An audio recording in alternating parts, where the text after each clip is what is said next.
Muchas gracias, amigos, por acompañarnos en este tiempo muy, pero muy especial, donde leemos la palabra de Dios, la Biblia. Lo estamos haciendo en el Nuevo Testamento. Nuestro encuentro hoy es en el capítulo 12 de la carta a los Hebreos. Capítulo 12 de la carta a los Hebreos. Dice así la palabra de Dios. Repito, la cita bíblica es Hebreos, capítulo 12.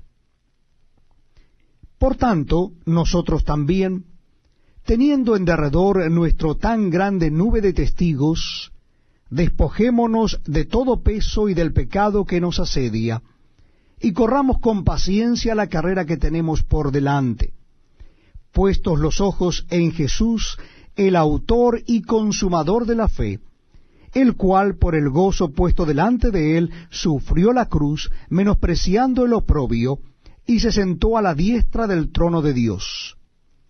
Considerad a aquel que sufrió tal contradicción de pecadores contra sí mismo, para que vuestro ánimo no se canse hasta desmayar, porque aún no habéis resistido hasta la sangre, combatiendo contra el pecado, y habéis ya olvidado la exhortación que como a hijos se os dirige diciendo: Hijo mío, no menosprecies la disciplina del Señor, ni desmayes cuando eres reprendido por Él.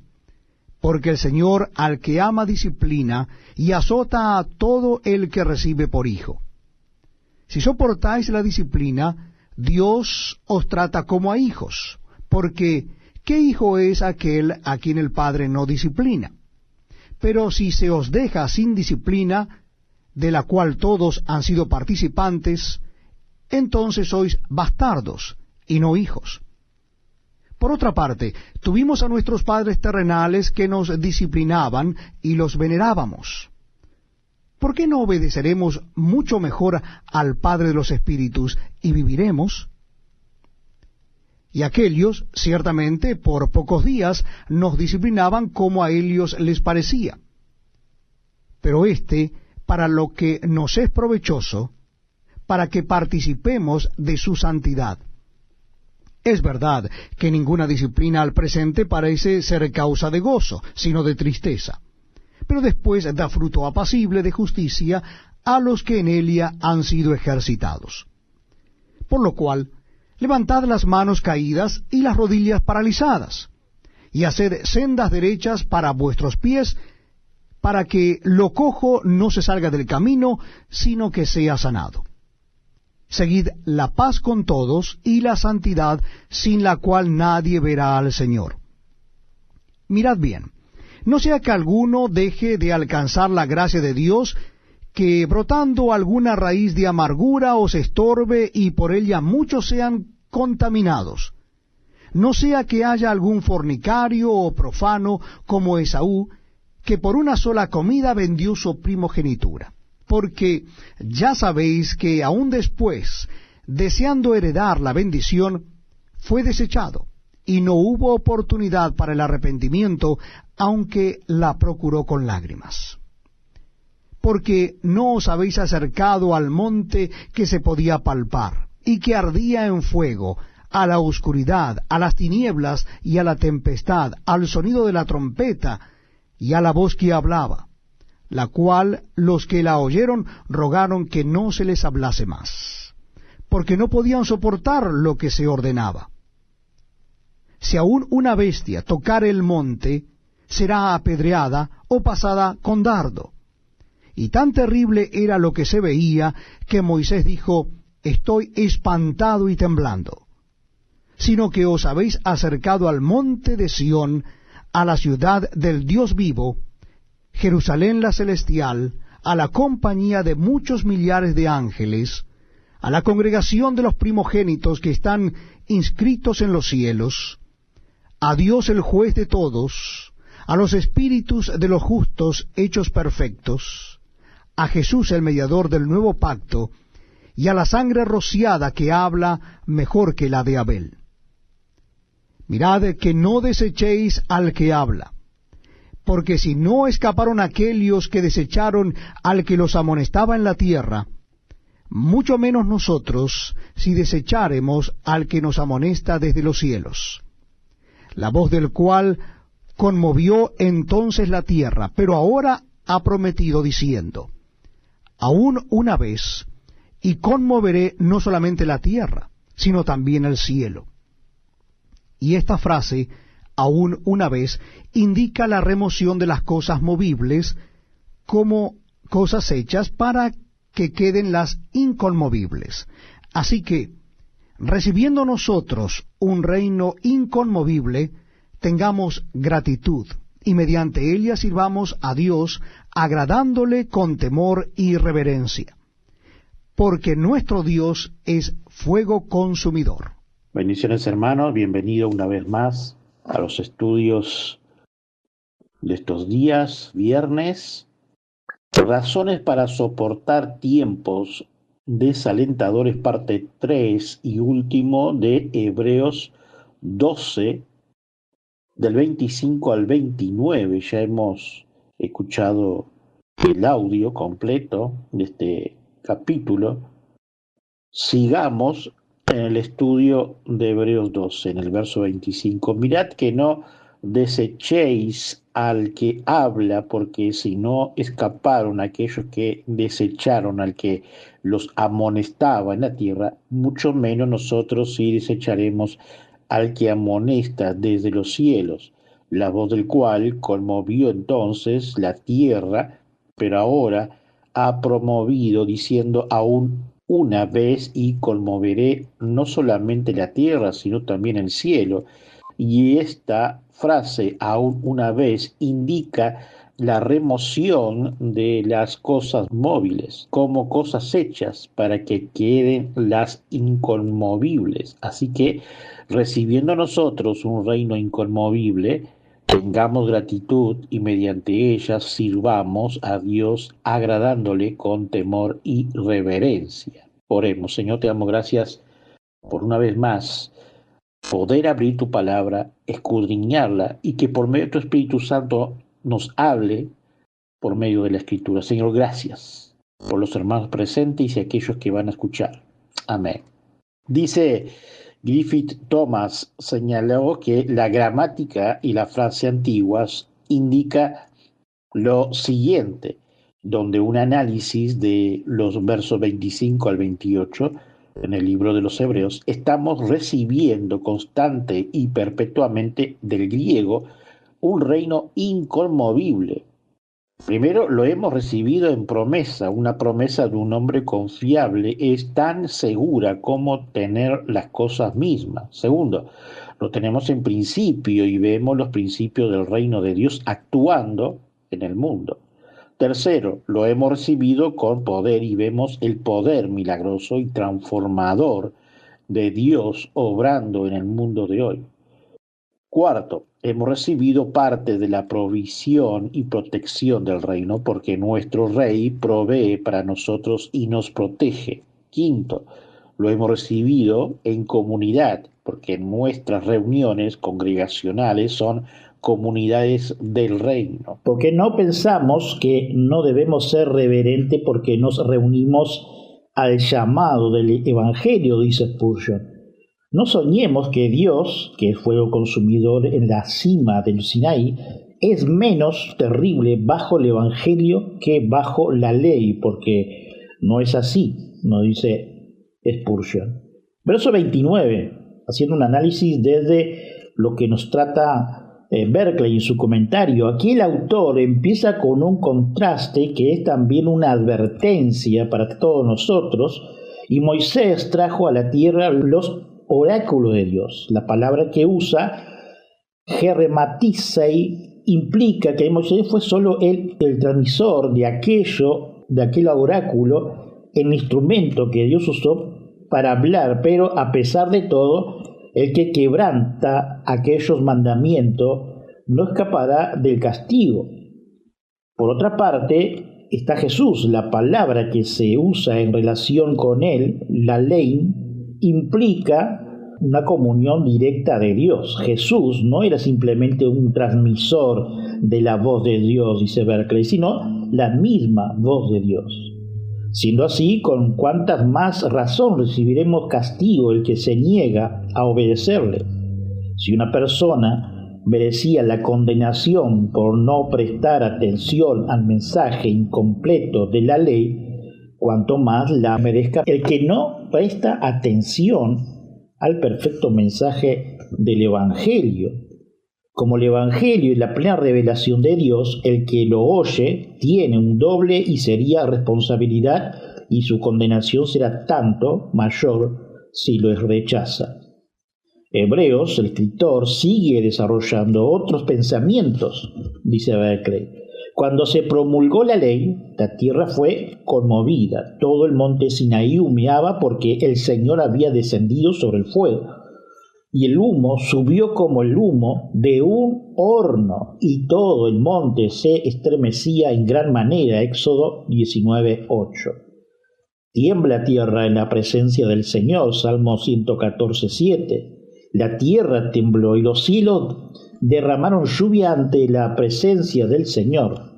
Salmos 68:8. La voz de tu trueno estaba en los torbellinos. Tus relámpagos iluminaron el mundo. Se estremecieron y tembló la tierra. Salmos 77:18.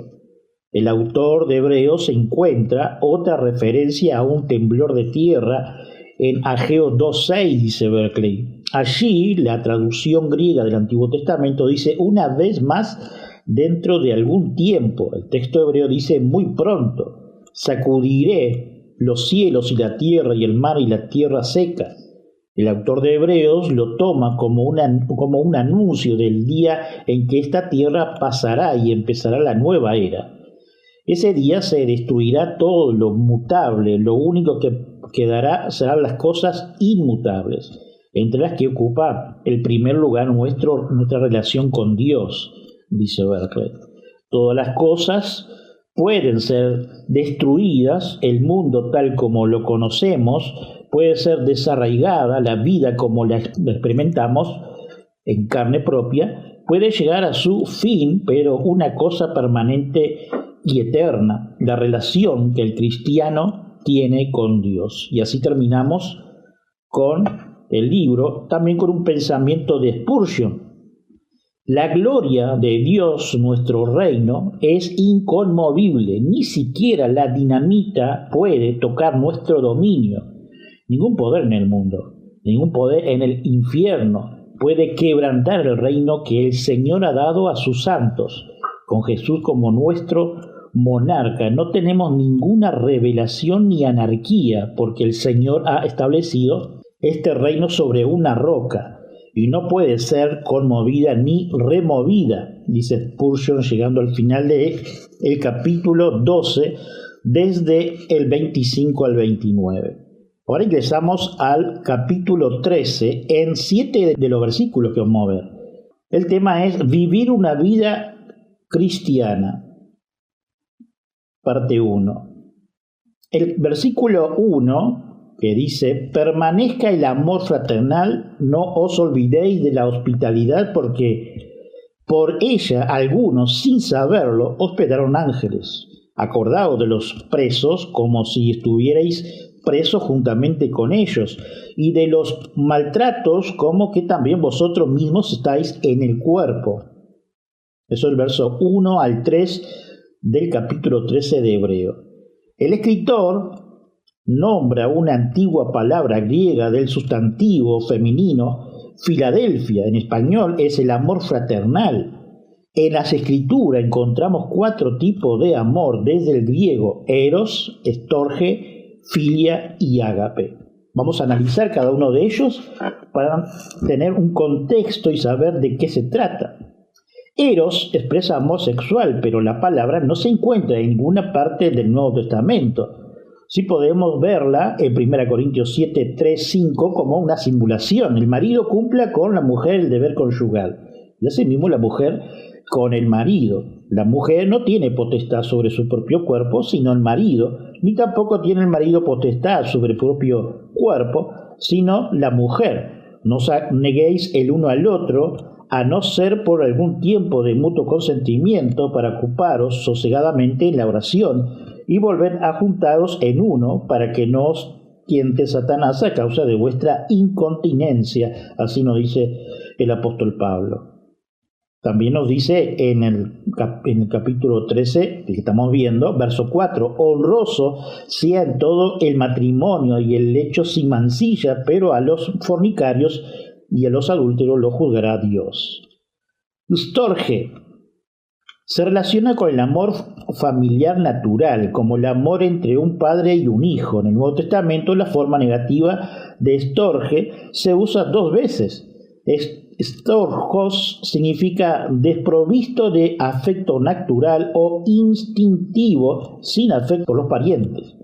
Allí en Romanos 1:31 describe a la humanidad pecadora como sin entendimiento, sin fidelidad, sin amor, sin misericordia. La palabra griega traducida como sin amor es astorgos. El otro ejemplo de esta palabra se encuentra en 2 Timoteo 3:3, donde se traduce sin amor. El apóstol Pablo advierte que una señal de los tiempos terribles en los postreros días, desde el versículo 1 del mismo Timoteo 3, es que las personas carecían de amor natural por su propia familia. En Romanos 12:10 encontramos un compuesto interesante. Filostorgos se traduce como ser devoto. La palabra combinada, filos, storge, significa apreciar a los parientes. Los creyentes en Cristo, hijos del mismo Padre celestial, deben dedicarse los unos a los otros en amor, como parte de la familia de Dios. Debemos mostrar afecto amoroso los unos a los otros y ser propensos al amor. Filostorgus se usa solo una vez en el Nuevo Testamento, allí en Romanos 12:10, como referencia primera de Pedro 1:22, puesto que en obediencia a la verdad habéis purificado vuestra alma para un amor sincero de hermano, amaos unos a otros entrañablemente de corazón puro. Filia, ambos son términos griegos y aparecen en diferentes puntos a lo largo de las Escrituras. El idioma griego también tenía términos para otros 2 tipos de amor, eros y storge, que no aparece expresamente en la Biblia. Filia se refiere al amor fraternal y se expide con mayor frecuencia en una amistad cercana. Los mejores amigos mostraron este amor generoso y afectuoso el uno con el otro, ya que cada uno busca hacer feliz al otro. El relato bíblico de David y Jonathan es una excelente ilustración de fileo amor. Después que David terminó de hablar con Saúl, Jonathan se hizo uno espíritu con David y lo amó como a sí mismo. E hizo Jonathan un pacto con David porque lo amaba como a sí mismo. 1 Samuel 18:1-3. Dado que el amor, fileo, implica sentimiento de calidad y afecto hacia otra persona, no tenemos amor fileo hacia nuestro enemigo. Sin embargo, Dios nos manda a tener amor ágape hacia todos. Esto incluye a aquellos cuyas personalidades chocan con las nuestras, aquellos que nos lastiman y nos tratan mal, e incluso aquellos que son hostiles a nuestra fe. Lucas 6:28 y Mateo 44 como referencia. Con el tiempo, a medida que seguimos el ejemplo de Dios, de ágape, amor por nuestro enemigo, incluso podemos comenzar a experimentar el amor fileo por alguno de ellos a medida que comenzamos a verlos a través de los ojos de Dios. Así como hemos visto Romanos 12:10, amaos los unos a los otros con amor fraternal. En cuanto a honra, preferimos los unos a los otros.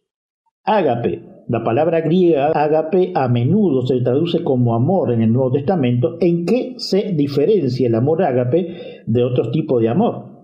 La esencia del amor ágape es la buena voluntad, la benevolencia y el deleite voluntario en el objeto del amor, a diferencia de nuestra palabra amor en español. Ágape no se usa en el Nuevo Testamento para referirse al amor romántico sexual, tampoco se refiere a la amistad íntima o al amor fraternal para el cual se usa la palabra griega filia. El amor ágape implica fidelidad, compromiso y un acto de voluntad. Se distingue de los otros tipos de amor por su elevada naturaleza moral y carácter fuerte. El amor ágape se describe bellamente. En 1 Corintios 13, 4 al 7 dice: el amor es sufrido, es benigno, el amor no tiene envidia, el amor no es jactancioso, no se envanece, no hace nada indebido, no busca lo suyo, no se irrita, no guarda rencor, no se goza de la injusticia, más se goza de la verdad. Todo lo sufre, todo lo cree, todo lo espera, todo lo soporta. Así nos dice el apóstol Pablo en 1 Corintios 13, 4 al 7, como referencia a los versículos que hemos leído anteriormente para su desarrollo en verso 1 al 3. Y seguimos con el tema del amor, pero desde el punto de vista griego. Esta palabra, Filadelfia, más allá que la asocien con una ciudad, viene de la palabra filia, se refiere a la amistad y lo que nos dice el escritor de Hebreo, amor fraternal. Esto debe de haber mucho entre los cristianos y de continuo, como una canilla, sin cerrarla. Verso 4 hasta el 6 de Hebreos 13. Honroso sea en todo el matrimonio y el hecho sin mancilla, pero a los fornicarios y adúlteros lo juzgará Dios. Sean vuestras costumbres sin avaricia, contentos con lo que tenéis ahora, porque Él dijo: no te desampararé ni te dejaré. De manera que podemos decir confiadamente: el Señor es mi ayudador, no temeré lo que me puede hacer el hombre. La Escritura, la Biblia, mantiene en alto la vida matrimonial y la institución familiar en todo su contexto. Honroso sea en todo el matrimonio. Primero, el matrimonio se deshonra con el divorcio, justificado o no. Segundo, el matrimonio es deshonroso cuando se vive junto fuera del matrimonio. Tercero, el matrimonio es deshonroso en el adulterio y en todo su abanico actual con la tecnología. Cuarto, el matrimonio es deshonroso por la negligencia. Sed sobrio y velad, porque vuestro adversario, el diablo, como león rugiente, anda alrededor buscando a quien devorar. 1 de Pedro 5:8. El matrimonio, como quinto lugar, queda deshonrado por la redefinición del nuevo y diferente desde la Escritura en Cristo por medio del Espíritu Santo. Honroso sea en todo el matrimonio y el hecho sin mancilla. En el libro de Cantares, de los Cantares, escrito en su conjunto del rey Salomón, la reproducción es solo un aspecto y no solo de placer, aún es solo un aspecto. Los novios, hombres y la mujer, una vez que se dan el paso al matrimonio, uno solo carne son. Entonces dijo: hagamos al hombre a nuestra imagen, conforme a nuestra semejanza, y señoree en los peces del mar, en las aves del cielo, en las bestias, en toda la tierra y en todo animal que se arrastren sobre la tierra. Y creó Dios al hombre a su imagen, a imagen de Dios lo creó, varón y hembra los creó. Y lo bendijo Dios, y le dijo: fructificad y multiplicaos, llenad la tierra y sojuzgad, y señoread en los peces del mar y las aves del cielo, y en todas las bestias que se mueven sobre la tierra. Hemos leído Génesis 1, 26 y 28. Veamos otros textos para tener como contexto. 1 Corintios 7, 2 al 5. Pero a causa de la fornicación, cada uno tenga su propia mujer, y cada uno tenga su propio marido. Y el marido cumpla con la mujer el deber conyugal, y asimismo la mujer con el marido. La mujer no tiene potestad sobre su propio cuerpo, sino el marido, ni tampoco tiene el marido potestad sobre su propio cuerpo, sino la mujer. No os neguéis el uno al otro, no ser por algún tiempo de mutuo consentimiento, para ocuparos sosegadamente en la oración y volver juntados unos, para que no os tiente Satanás a causa de vuestra incontingencia. Hemos leído anteriormente, pero debemos de repetirlo nuevamente. Efesios 5, 21 al 33. Someteos unos a otros en el temor de Dios. Las casadas estén sujetas a su propio marido como el Señor, porque el marido es cabeza de la mujer, así como Cristo es cabeza de la iglesia, la cual es su cuerpo y Él es su Salvador. Así que, como la iglesia está sujeta a Cristo, así también las casadas lo estén a su marido en todo. Maridos, amad a vuestras mujeres, así como Cristo amó a la iglesia y se entregó a sí mismo por ella, para santificarla, habiendo purificado en el lavamiento del agua por la palabra, a fin de presentársela a sí mismo una iglesia gloriosa, que no tuviese mancha ni arruga ni cosa semejante, sino que fuese santa y sin mancha. Así también los maridos deben amar a su mujer como a sus mismos cuerpos. El que ama a su mujer, a sí mismo se ama, porque nadie aborreció jamás a su propia carne, sino que la sustentó y la cuidó, como también Cristo a la iglesia, porque somos miembros de su cuerpo, de su carne y de sus huesos. Por esto dejará el hombre a su padre y a su mujer, y se unirá a su mujer, y los dos serán una sola carne. Grande este misterio, mas yo digo, dice el apóstol Pablo, esto respecto a Cristo y de la iglesia. Por lo demás, cada uno de vosotros amen también a sus mujeres como a sí mismo, a su mujer como a sí mismo, y a la mujer respete a su marido, dice el apóstol Pablo en Efesios 5:21 al 33. La palabra continuar implica que el amor fraternal existe. Hay muchas cosas que podríamos acabar con él, así que aseguramos que de lo que a ti respete continúe, bajo toda la provocación y bajo toda la decepción, que continúe el amor fraternal. Y por lo tanto es probable que tome su propio camino de fructificación y necesite la simpatía de sus hermanos cristianos, dice Spurgeon. Muestre simpatía hacia los demás cuando lo necesitan, y ellos lo reconocerán con gratitud cuando estén en los lazos o en la advertencia. Y terrible será su condenación cuando Dios lo juzgue. Pueden pensar que pecar en secreto escapan del castigo, tendrán su merecido, pero no será así, ya sea que los hombres lo juzguen o no, Dios lo juzgará. Por tanto, dice Spurgeon, tienen una gran reserva. Lo que tienen en posesión es solo un poco de dinero para gastar en el camino al cielo, pero Él ha dicho, nunca te dejaré ni te desampararé. Puede recurrir con confianza a la providencia de Dios en todo momento de angustia y necesidad. Es para su propio beneficio recordar en sus oraciones aquellos que le predican la palabra de Dios, porque ¿qué puede hacer sin la ayuda divina y cómo puede beneficiar de ellos a menos que primero sean bendecidos por Dios? Por tanto, recuérdalo, dice Spurgeon en su comentario. Al llegar al final de la carta, el autor de Hebreos trata de algún asunto práctico. En esta sección bosquejea 5 cualidades esenciales de la vida cristiana. Primero está el amor fraternal.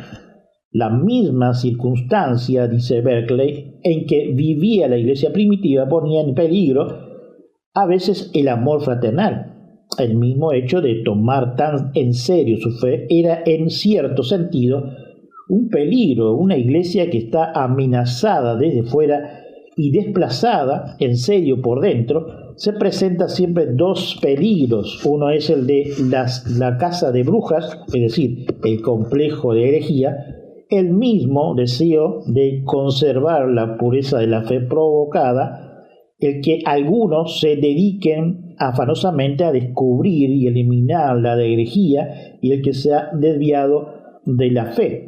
Y el segundo peligro es el de tratar con dureza y despojo al que le han faltado la fe o los nervios le ha vencido.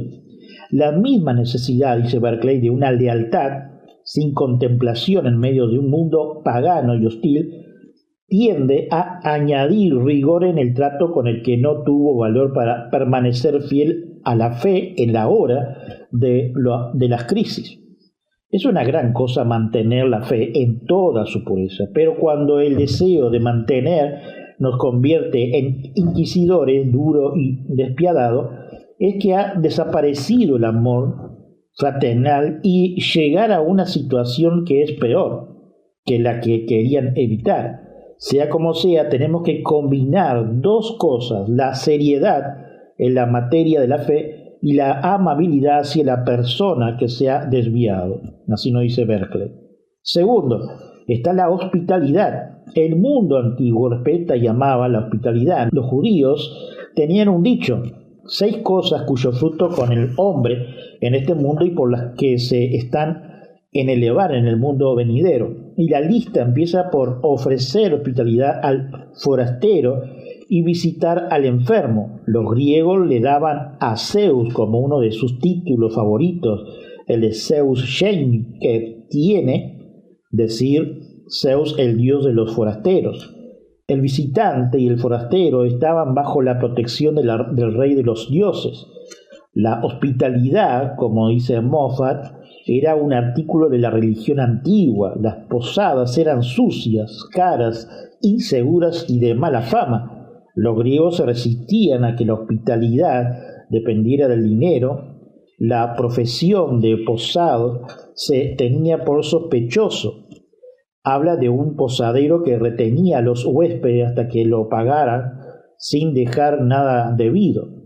No deja de ser significativo el que Josefo diga en Rahab, la prostituta que puso el lugar para que estuviese los espías. Tenía una posada. A lo largo de los años, la familia, hasta cuando había dejado de estar en contacto, tenía el acuerdo de que cuando fuera necesario se ofrecía hospitalidad mutua. Esto era aún más necesario entre cristianos. Los esclavos no tenían un hogar propio al que pudieran ir. Los predicadores y los profetas itinerantes siempre estaban en camino por los asuntos normales de la vida. Los cristianos tenían que hacer viajes.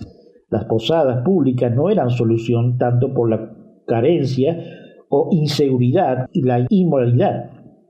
Habría en aquel tiempo muchos cristianos aislados que peleaban una vida solitaria. El cristianismo tenía que ser, y ahora también tendría que ser, la religión de la puerta abierta. El autor de Hebreo, el escritor, dice que los que dieron hospitalidad a forasteros, a veces sin saberlo, hospedaban a ángeles de Dios. Está pensando en el ángel que vino a Abraham y a Sara para decirles que iban a tener un hijo en Génesis 18:1, y en el que vino a Manoa con un mensaje parecido en Jueces 13:3. Tercero, la solidaridad con los que tienen problemas, dice Berkeley. Es aquí donde vemos la iglesia primitiva. En su aspecto más contacto, sucedía a menudo que un cristiano le mantenía en la cárcel, o algo peor, podía ser por la fe, pero también por deudas, porque muchos de los cristianos eran pobres, o porque los hubiera capturado piratas o bandoleros. Entonces entraban a la iglesia en acción. Tertuliano escribía en su Apología: si resulta que hay algunos de las minas o desterrados a la isla o encerrados en la cárcel solo por su fidelidad a la causa de la iglesia de Dios, se convierte en los protegidos de su confesión. El orador pagano Aristóteles decía de los cristianos: si se enteran de que uno de sus números están en la cárcel o en dificultades por los cristianos, todos los ofrecen ayuda en su necesidad, y se le pueden redimir, le procuran la libertad. Cuando Origen era joven, se dijo de él: no solo estaba al lado de los santos mártires de la cárcel hasta que los condenaba, sino cuando los llevaba a la muerte, los acompañaba sin temor a peligro. Algunas veces condenaban a los cristianos a las minas, que eran como mandarlos a Siberia. La Constitución apostólica establece: si los impíos condenan a un cristiano a las minas por causa de Cristo, no os olvidéis de él, sino mandarles de los ingresos de vuestro trabajo y sudor para su sustento y apoyo como soldado que es de Cristo. Los cristianos buscaban a sus hermanos en la fe hasta que los salvaban.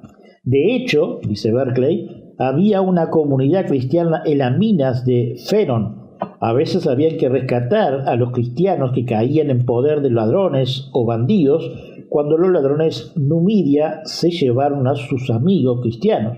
La iglesia de Cartago reunió una cantidad enorme de recaudación, de ofrenda, hasta se daba el caso de cristianos que se vendían a sí mismos como esclavos para que se reuniera el dinero necesario para el rescate de sus amigos. Estaban preparados hasta pagar para poder introducir en la cárcel. Los cristianos se hicieron tan notorios por su ayuda a los presos que en el principio del siglo IV, el emperador Licinio publicó una nueva ley según la cual nadie podía mostrar amabilidad a los condenados a prisión llevándolo comida, ni tener compasión de los que estaban muriendo de hambre en la cárcel. Y se añadía que a los que descubrían haciéndolo se los condenaba a sufrir la misma condena que los que trataban de ayudar.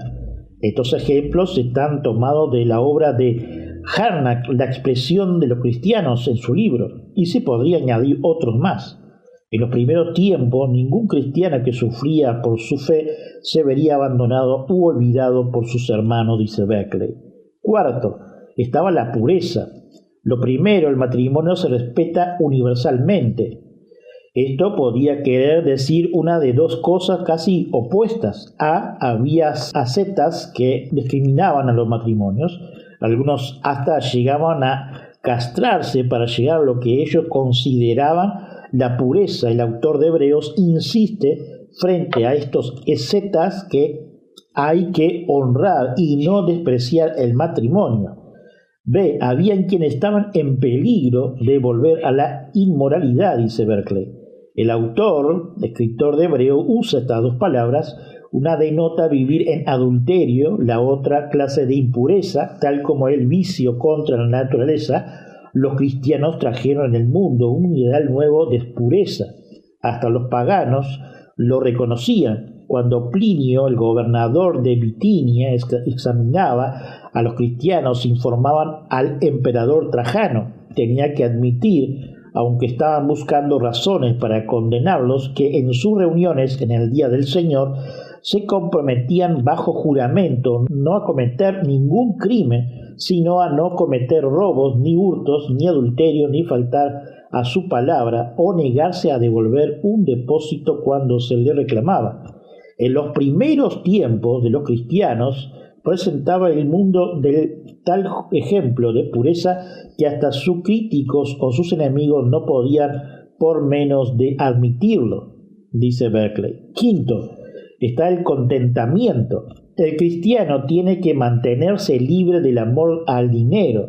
Tenía que estar contento con lo que tuviera. Y cómo no estarlo si tenía al constante presencia de Dios. Hebreos cita dos grandes pasajes del Antiguo Testamento, Josué 1.5 y Salmo 118.6, para mostrar que el hombre de Dios no necesita nada más porque tiene siempre consigo la presencia y la ayuda de Dios, nada que se le pudiera dar seria mayor riqueza, nos dice Berkeley en su final, de vivir una vida cristiana, parte 1.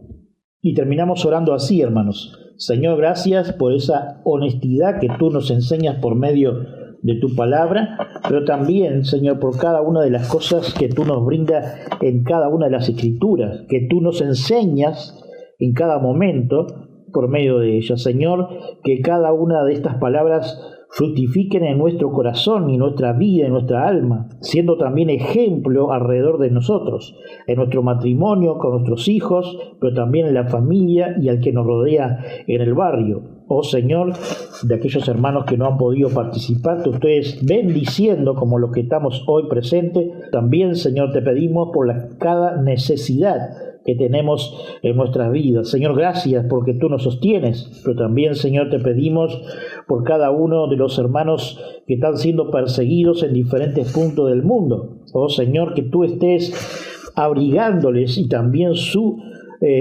poniéndote en todas las necesidades que tienen. Oh Señor, te damos gracias y te agradecemos. Amén. Saludos a todos, hermanos. Bendiciones.